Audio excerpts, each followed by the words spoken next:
Hello everyone. My favorite work of art is The Legend of Zelda. The original 1986 classic began a new direction for the RPG genre.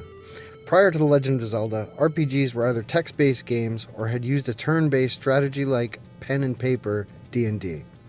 Zelda was not the first action RPG, however, it did play a large role in defining the genre, especially in Japan and on consoles, whereas the RPG prior to The Legend of Zelda was predominantly on the PC.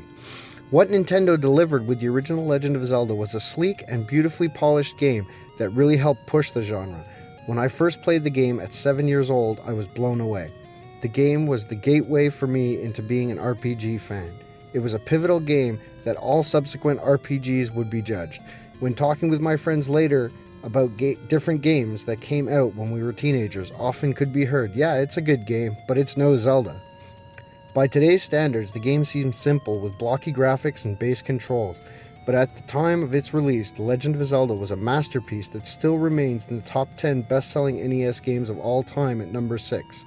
Two of the games ahead were shipped with the NES console, giving them 40 million units sold. This beautiful game had so much to offer in terms of gameplay for its time. There were no linear levels of left to right only movement. What Zelda gave us was a top-down action RPG that allowed for exploration and adventure with minimal tutorials. Tutorials that were limited to an old man in a cave telling us to take the sword because it was dangerous to go alone, or a piece of parchment to an old woman living in a waterfall. Zelda wasn't bogged down with how to do this tutorials for the mechanics of the game. The real fun was trial and error, to learn on your own how to succeed in the land of Hyrule.